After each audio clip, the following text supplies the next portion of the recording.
La lecture pour ce dimanche 2024 se fera dans 2 Chroniques chapitre 36, verset 9 jusqu'au verset 23. 2 Chroniques 36, verset 9 à 23. Je lis pour vous.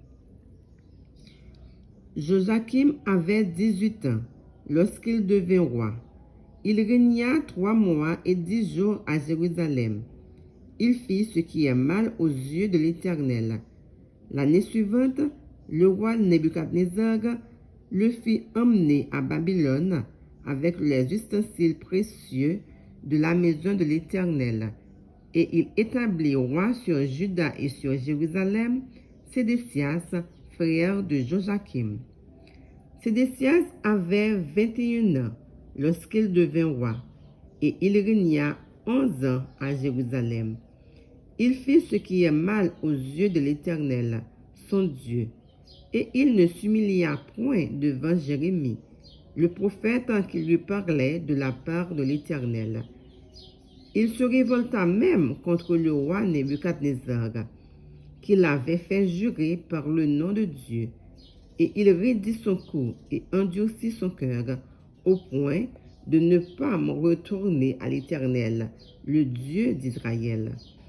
Tous les chefs des sacrificateurs et le peuple multiplièrent aussi les transgressions, selon toutes les abominations des nations, et ils profanèrent la maison de l'Éternel qu'il avait sanctifiée à Jérusalem.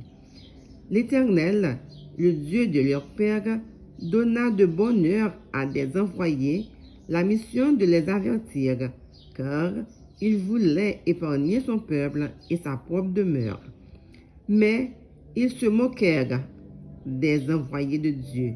Ils méprisèrent ses paroles et ils se raillirent de ses prophètes, jusqu'à ce que la colère de l'Éternel contre son peuple devint sans remède. Alors l'Éternel fit monter contre eux le roi des Chaldéens et tua par l'épée leurs jeunes gens dans la maison de leur sanctuaire. Il n'épargna ni le jeune homme, ni la jeune fille, ni le vieillard, ni l'homme aux cheveux blancs. Il livra tout entre ses mains.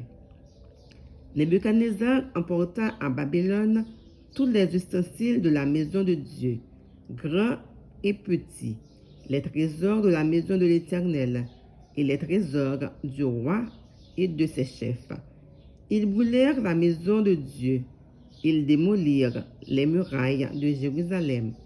Ils livrèrent au feu tous ses palais et détruisirent tous les objets précieux. Nebuchadnezzar emmena captifs à Babylone ceux qui échappèrent à l'épée, et ils lui furent assujettis, à lui et à ses fils, jusqu'à la domination du royaume de Perse, afin que s'accomplisse la parole de l'Éternel prononcée par la bouche de Jérémie. Jusqu'à ce que le peuple eût joui de ses sabbats, il se reposa tout le temps qu'il fut dévasté, jusqu'à l'accomplissement de 70 ans.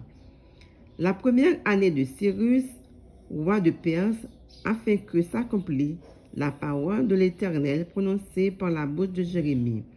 L'Éternel réveillera l'esprit de Cyrus, roi de Perse, qui fit faire de vive voix et par écrit cette publication dans tout son royaume. Ainsi parle Cyrus, roi de Perse. L'Éternel, le Dieu des cieux, m'a donné tous les royaumes de la terre, et il m'a commandé de lui bâtir une maison à Jérusalem en Juda. Qui d'entre vous est de son peuple? Que l'Éternel, son Dieu, soit avec lui et qu'il monte. Parole du Seigneur. Amen.